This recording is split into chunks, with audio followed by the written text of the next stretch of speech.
Meaning of insolvent. Insolvent. Insolvent. Insolvent.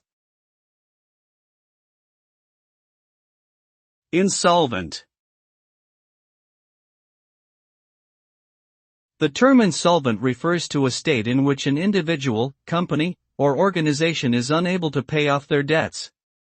It implies that the entity's liabilities exceed its assets, leaving it with insufficient funds to continue operating. In such situations, insolvency proceedings may be initiated to settle the outstanding debts.